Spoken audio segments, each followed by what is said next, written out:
Si mi barra matutina con sentido social presenta Reencuentro con México, con el periodista Juan Manuel Rentería. Soy Dulce María Sauri Riancho. Soy política, soy historiadora, soy socióloga, por cierto, también madre y abuela. Y les invito al programa Reencuentro con México. En nombre del grupo Por un País Mejor, le damos la más cordial bienvenida a este tributo que rendimos a mexicanas y mexicanos destacados en el ámbito artístico, cultural, deportivo, político y académico. Bienvenidos a este programa que va al reencuentro con México. Dulce María Sauri Riancho nació en Mérida, Yucatán, en 1951. Es socióloga egresada de la Universidad Iberoamericana de la Ciudad de México. Tiene también los grados de maestría y doctorado en Historia, otorgados ambos por el Centro de Investigaciones y Estudios Superiores en Antropología Social. Nos encontramos con Dulce María Sauri Riancho, socióloga, historiadora y política. ¿Cómo estás, Dulce María? Con el gusto de verte después de tantos años, Juan Manuel. ¿Qué es tu preferida, la política, la sociología o la historia? Son triatas, hermanitas, y las tres las quiero mucho y las vivo con mucha pasión. Bueno, pero ¿cuál de las tres te ha dejado más satisfacciones? La historia. En lugar de la política. Oye, sacar a los 65 años una mención honorífica en mi examen de doctorado es una gran satisfacción. ¿Y qué te ha dejado de satisfacciones la sociología y la política? Mira, la política es una síntesis. Finalmente, me he preparado, la he vivido, la he sufrido y me ha dejado muchas enseñanzas y vivencias. Entonces, soy política, yo diría que hasta el momento que respiro. Ahora que hablas de que la política te ha dejado sufrimientos, en política se da mucho la traición. ¿Te han traicionado a ti? Pues si lo han hecho, como tengo una memoria líquida, no me acuerdo. ¿De qué traiciones recuerdas? Puede ser que al paso del tiempo diga, para mí traición es decir que hay que hacer algo en contra de los intereses de la sociedad cuando el proyecto, el empuje, la organización era justamente para eso, para sacar adelante algo que le sirve a la sociedad. Eso en líneas generales. Pero en lo personal, me parece que el costal de rencores hay que dejarlo atrás. ¿Qué cargos has desempeñado desde el punto de vista político? En mi lista de, vamos a decir, de preferencias está la gubernatura de Yucatán. Porque una gubernatura te permite hacer, conjuga lo que piensas, lo que sientes, lo que decides y lo que puedes ejecutar. Y en ese sentido fueron un poco menos de 3 años muy intensos, pero logré aportar para el cambio de mi estado. ¿Tu calidad de mujer no te dificultó llegar a un gobierno del estado? Pues digamos que fui una singularidad, fui la tercera mujer gobernadora, por cierto, la primera interina de Yucatán. Tenía legítimo derecho a aspirar a ser gobernadora de 6 años, era senadora. Y el Senado, como bien conoces, era una fuente permanente de candidatas y candidatos a las gubernaturas. Decían que el Senado era semillero de gobernadores. Así es, y en mi caso hubiera sido de gobernadora, pero no se dio, más que como interina. Bueno, ¿y por qué no terminaste tu gestión como gobernadora de Yucatán? 60 días antes decidí renunciar porque consideré que no podía defender los intereses superiores de mi estado frente a una fuerza política que buscaba imponerme la decisión de una presidencia municipal, de la presidencia municipal de Mérida. El PRI había ganado, entonces se me estaba demandando que hiciera lo necesario para procurar la anulación de la elección. Estamos hablando de tiempos previos al Instituto Federal Electoral, previos al Tribunal Electoral, casi la prehistoria electoral. ¿Capricho? ¿De quién? ¿Político? ¿Por eso dejaste la gubernatura? Definitivamente no. O sea, fue rechazo a algo que en un proceso democrático nunca se debe hacer, que es alterar la voluntad popular. Dulce María Sauri Riancho, siendo gobernadora, recibiste en Yucatán la visita del Papa Juan Pablo II. Atesoro el recuerdo de esa visita. Fue la primera como jefe de Estado Vaticano. El Papa había estado previamente en México, pero nunca como jefe de Estado. En esa ocasión, el presidente de la República le dio la bienvenida en Mérida. Y fue en mi oficina de gobernadora donde el Papa y el presidente tuvieron su encuentro de jefes de Estado. Y yo, como gobernadora, me dediqué a que todo saliera muy bien en la visita. Pero como católica practicante que soy, pues fue realmente un momento muy emotivo. ¿Qué recuerdas de ese contacto que tuviste con Juan Pablo II? Sus manos y su mirada. Porque cuando lo despedí, que esa parte me correspondió, me tomó la mano y la intensidad de sus ojos azules.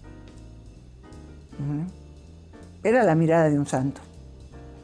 ¿Qué impacto emocional le causó a un ser humano, a una política, esas manos y esa mirada? Me dio paz. Creo que lo más preciado que puede una tener. Paz. Llegó el momento, Dulce María, que te despojaste de tu investidura como gobernadora ante el Papa. No es posible despojarse de la investidura. Yo siempre he sido una ferviente juarista. Creo en el Estado laico y como gobernadora, incluso yo no asistía a la misa que ofició su santidad Juan Pablo II. Estuve al pendiente de que todo saliera bien.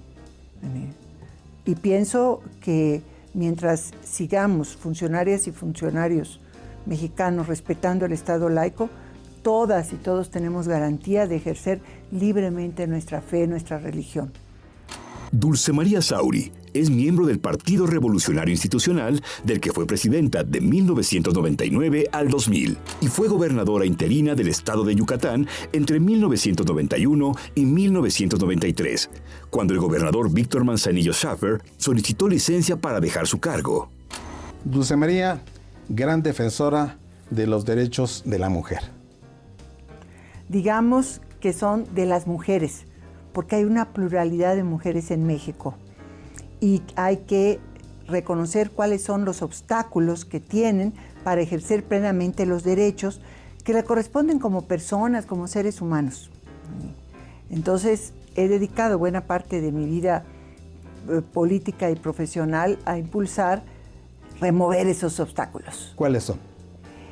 Para ejercer, por ejemplo, el derecho al trabajo es el cuidado que la mayoría de las mujeres tienen sobre los hijos y las hijas, los adultos mayores, las personas con incapacidad o enfermas dentro de la familia. Entonces requerimos políticas públicas que permitan a las mujeres ejercer el derecho al trabajo y a la vez que garanticen a través de guarderías, estancias infantiles, estancias de adultos mayores, el cuidado de las personas de su familia que lo requieran.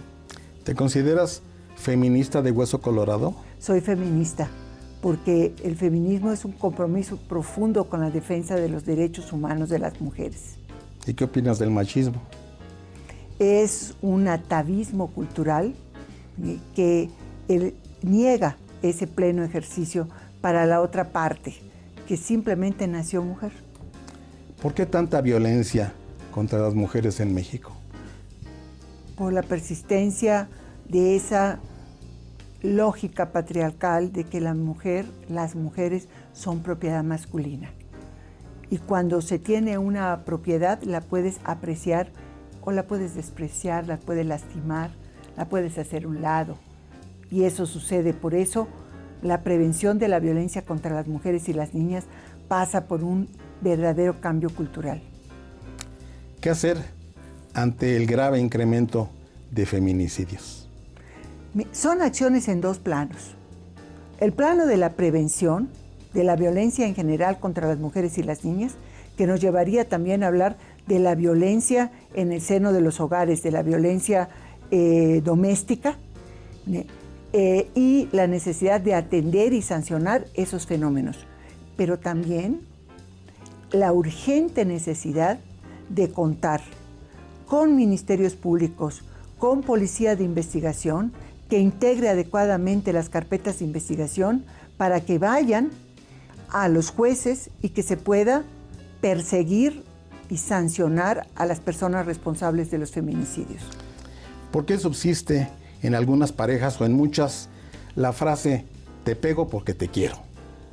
Porque se considera bajo ese esquema de propiedad, ¿sí?, que cuando quieres a alguien tienes derecho a corregir de la manera que sea, incluyendo la violencia física, porque es aplicable a las mujeres, pero también es aplicable a las niñas y a los niños, ¿no? Te corrijo violentamente, te pego, ¿verdad?, porque quiero que crezcas bien. Mírame.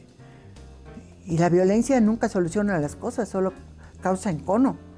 Ahora dime, a una persona que ejerce violencia, el marido o lo ejercen contra los hijos, ¿qué se va a detener en ejercer violencia contra una persona que pasa por la calle, arrebatarle la bolsa o acuchillarla para quitarle la cartera? Por eso es tan importante entender que la paz comienza en casa. ¿Faltan leyes para proteger a la mujer o mano dura para aplicarla? A ver, las leyes están. Hay penas cada vez más cuantiosas para quienes infrinjan daños a la vida, a la dignidad de las mujeres. Bueno, pero ¿de qué sirve que estén las leyes si no se abre la investigación? Si, vámonos hasta un poco antes, si no hay confianza para ir a denunciar, si cuando llegan las mujeres al Ministerio Público a denunciar, les dicen, no te mató, la próxima que te golpee, entonces vuelves. ¿Qué clase de justicia es esa?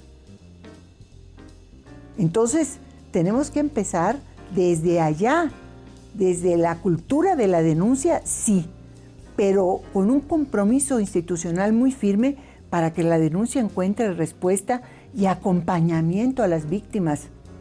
¿Qué te puedo decir si el otro día leía que menos del 10% del presupuesto a los refugios de mujeres ha podido ser transferido a los refugios? ¿De qué están viviendo ahorita? Esos lugares donde se refugian las mujeres y sus hijas e hijos, cuando están en situación de violencia extrema, no tienen dinero para funcionar.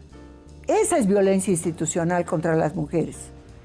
Dulce María Sauri Riancho ha sido directora regional del Centro de Investigaciones y Estudios Superiores en Antropología Social, Campus Peninsular, y está casada con el sociólogo José Luis Sierra Villarreal. ¿Qué peso político tiene la mujer, el voto femenino de la mujer en México? Más de la mitad de la lista nominal de electores, alrededor del 52%, son mujeres. Y además con los estudios nos han dicho que las mujeres van más a votar que los hombres. Son menos abstencionistas, digamos. Sin embargo, todavía creo que falta camino para que haya conciencia del poder del voto de las mujeres. ¿La mujer no se ha dado cuenta del poder que tiene su voto? Sí se da cuenta, pero no plena cuenta de que la balanza para elegir a un candidato, una candidata, ellas la pueden inclinar. ¿Cuáles han sido los logros de Dulce María Sauri Riancho como legisladora? Mira, hemos tenido en distintos momentos, ya he participado en avances muy importantes que se han dado en el terreno constitucional, en el marco legislativo, ¿verdad? Pero voy a cosas muy concretas, ahora que estamos hablando de los derechos de las mujeres. En la legislatura pasada de la que formé parte, que por cierto nos nombramos legislatura de la paridad, éramos 241 mujeres, nos faltaban 9 para la paridad perfecta que alcanzó la actual legislatura, nos propusimos ir un paso más allá de las candidaturas paritarias. Nos propusimos lograr que la Constitución estableciera la paridad en todos los órganos del Estado mexicano. Mitad mujeres, mitad hombres. No solo en el Poder Legislativo, también, por ejemplo, en las candidaturas a los gobiernos de los estados. Recordarás que en 2021 hubo 7 candidatas y 8 candidatos. Los partidos políticos que postularon para las 15 gubernaturas tuvieron que presentar 7 y 8, porque era número impar. Si hubiera sido par, hubiera sido mitad y mitad. ¿Cómo lo va a ser en el 23? Hay 2, 1 y 1 será. Pero también la representación en la Suprema Corte de Justicia, la representación en los órganos constitucionales autónomos, como es, por ejemplo, el Instituto Nacional Electoral. Allí son 11, 5 mujeres y 6 hombres, porque el consejero presidente está allá, ahí está pendiente el cambio y es altamente probable que haya una mujer como presidenta del INE. El Banco de México, que eligió recientemente a su primera gobernadora. Pero todo eso es avance, sin lugar a dudas, pero le falta lo fundamental, que tiene que ver con el cuidado, la revolución de los cuidados. Bueno, pero ahí la llevan las mujeres, ¿no? Ahí sí, pero tenemos que sustituir, ahí la llevan por el allá van. Ahora, tus experiencias más gratas como socióloga y como historiadora. Bueno, te mencionaba hace poco de que me da muchísimo gusto decir que antes de los 60 años, a los 59 empecé a estudiar mi posgrado, algo que quise hacer desde que salí de la carrera de sociología y bueno, la vida política me dio la oportunidad porque me hicieron un lado. Afortunadamente, gracias a eso, logré estudiar mi posgrado y venía a terminarlo con esa mención honorífica. Y en toda mi carrera solamente tuve 9 en el doctorado. O sea, y esto lo digo porque las mujeres que nos oigan, que nos vean y que digan, no, yo ya no puedo volver a la escuela, que te podemos volver. Podemos recuperar esos sueños que teníamos cuando estábamos saliendo de la escuela, tal vez de la preparatoria, y luego nos casamos, entraron los hijos, los compromisos, etcétera. Y ahora, ya con los hijos grandes, podemos volver a la escuela, podemos realizarlos. Quisiera que esa experiencia que yo viví sirviera también de estímulo para otras. Dulce María Sauri, exenta como política de escándalos de corrupción. De escándalos sí, de acusaciones no, porque todos los que hacemos política la tenemos, ¿no? Una de las acusaciones que me acompañó fue en la parte final del gobierno en Yucatán por la venta de los activos de Cordemex y la liquidación de toda la operación enequenera del gobierno en el campo yucateco. Se aclararon las cosas, cero argumentación sobre el tema y viene lo más importante. Logramos los yucatecos, las yucatecas de ese momento, de esa generación, liberar a Yucatán del yugo de una cultura enequenera que se había agotado y empezamos un nuevo camino. Por eso ahora dicen que cuando se acabe el mundo hay que irse a Yucatán. Dulce María, ¿ya te despediste de la política? A ver, Juan Manuel, una nunca se despide de la política, como estoy segura que tampoco se despide del periodismo. Claro que no. Pero eso sí, la política sí se puede despedir de ti. No sé si el periodismo, pero la política sí se puede. La política puede decir, tú aquí no tienes cabida. ¿Ya se despidió de ti? Yo creo que todavía se me mueve la patita. Fuiste presidenta del PRI. ¿El PRI un partido en peligro de extinción? Con una situación muy complicada. Diríamos que si fuéramos médicas, estaría en terapia intensiva. ¿Tiene remedio o lo podemos considerar un cadáver? Cuando nos llevan a terapia intensiva por un serio quebranto de la salud, hay la oportunidad de salir. Cuesta trabajo, pero se puede. ¿Qué sigue en tu trayectoria como política, como socióloga y como historiadora? Seguir apasionada por la historia, por la sociología y por la política.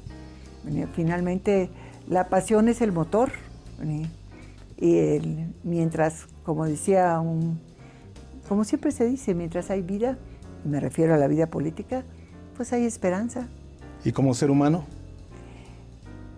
Estar en paz. ¿Estás en paz? Trato de estarlo. Por eso digo que los rencores al costal y a la basura. ¿Ya los olvidaste todos los rencores? Trato de no acordarme de ellos. Dulce María, muchas gracias. Igualmente. Esto ha sido Reencuentro con México. Yo soy Juan Manuel Rentería. Hasta la próxima.